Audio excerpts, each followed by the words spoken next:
Okay, so this will be our first training tutorial video. I got a lot of requests on a Facebook group that I'm in for service dog handlers on how to train a panic attack alert and response. So I will list out each of the steps that I used to train this, and I will show you what it'll look like with a dog that's never done it before, which will be Jedi, even though he's not in training to be my service dog. It can't hurt him to just know this stuff. And then I'll show you what it'll look like with a finished dog, which is Robin. I broke it down into 4 steps. I'm sure other people break it down differently, but this is just how I found it to be the easiest. So step 1, you're going to choose an alerting behavior. This is the behavior your dog will do to tell you that you are about to have or are having a panic attack. I chose for Robin to nudge my hand with her nose, and if after several times she's nudged me and I'm not responding to her, she will paw me. There are lots of different things that you can use. There's Bringzels, which are tabs that hang off of your dog's collar, and you can teach them to pick up the tab in their mouth just to show you, because it's a really clear alert. Other people choose to have their dog bark. They typically do this for medical episodes, such as like a seizure alert or a fainting alert. I personally choose not to use these because I prefer my service dog not to be barking in public, but other people do that, and that's their choice. Step 2, you're going to choose a physical cue that lets your dog know that they need to alert you. There's tons of different signs that we can give on the outside that tell our dogs where we're at emotionally. For me, when I am about to go into a panic attack, my skin will get really itchy and I'll start to scratch, and I'll crack my knuckles, I'll squeeze my hands, my breathing will change. There's so many different things, and it changes for every person. Some people even use like a leg bouncing alert.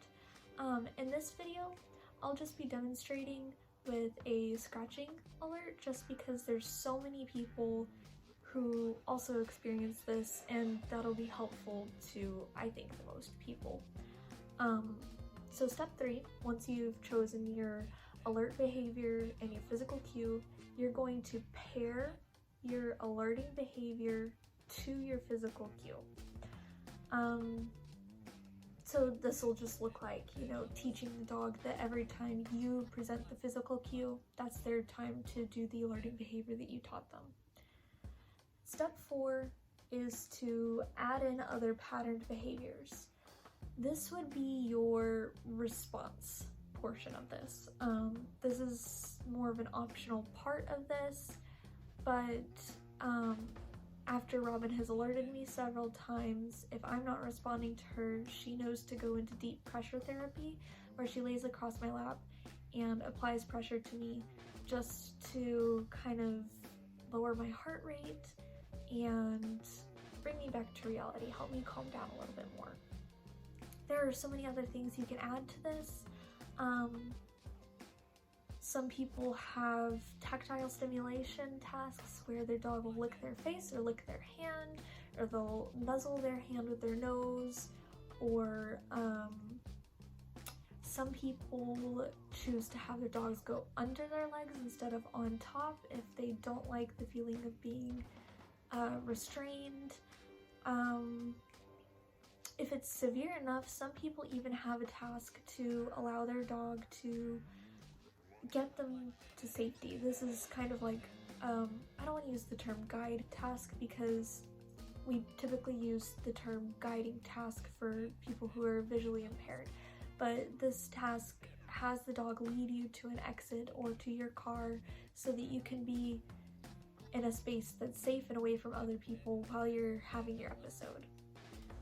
So I'll go through and I will show you what each of the steps looks like with a dog who doesn't know anything. You can't really see him there, but he's laying quietly on his place, and Robin here, who does know how to do it.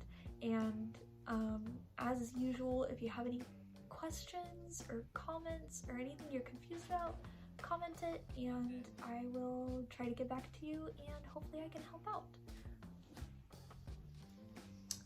Okay, to start with, so step 1 is choosing your learning behavior. In this one, I'm going to show you how to teach the nudging behavior because I find that the most helpful, because their little wet noses kind of helps me come back to reality a little bit faster than anything else. To start with, you're going to take a treat in your hand and you're going to let the dog smell it, and as soon as they make contact with your hand, you're going to use a marker word. This is a word that just tells your dog that they have done the correct thing, and then you're going to reward them. My marker word is yes. So when my dogs have done something good, I use the word yes and immediately give them the treat. So I'll show you what that looks like. I'm going to let him sniff it. Yes. Good boy. You're going to do this several times until they understand that their nose is to make contact with your hand. Yes.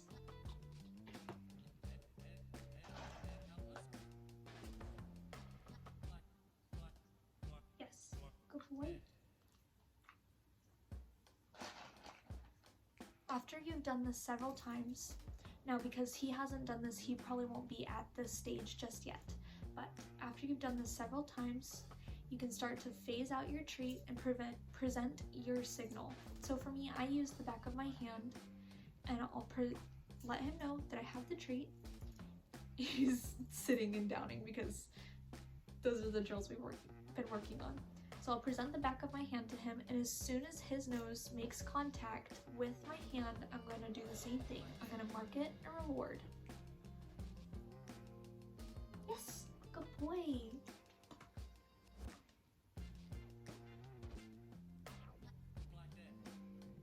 So here you can see this is a good example. He's not understanding quite what I'm asking of him. So I can show him that I have the treat. I can place it behind the hand. Yes, and as soon as he makes contact, mark and reward.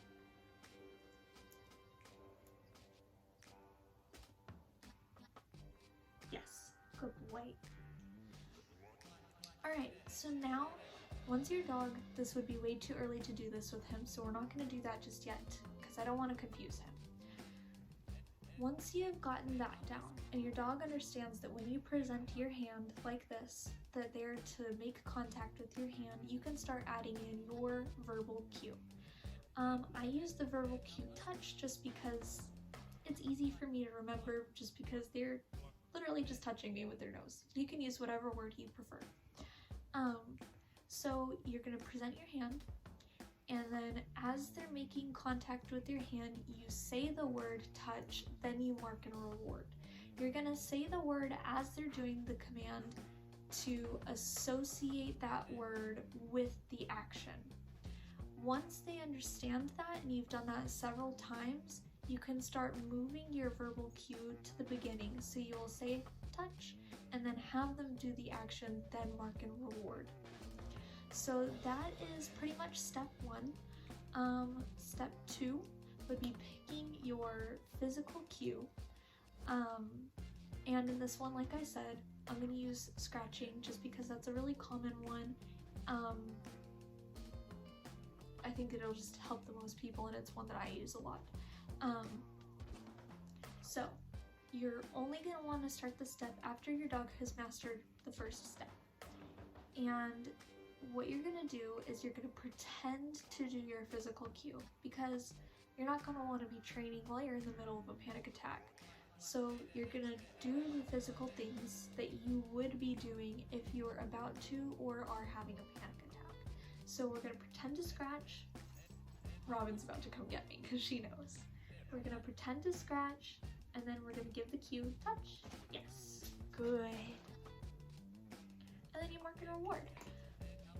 So what I did there was, I pretended to do the physical cue, then I presented the signal to do the action, just to associate the physical cue with the signal with the action. As your dog starts to understand that, you can start to phase out your signal by not presenting your physical signal but giving your verbal cue. So after they understand that this means touch and the scratching means you're about to do this, you can only scratch, then give the verbal cue of touch, and then have them do it. And mark and reward. Always mark and reward. So that's the basics. That is pretty much all it is for the alert portion of it. It's fairly simple, and I recommend starting with one physical cue before adding others, as there are so many you can add. You don't want to confuse the dog.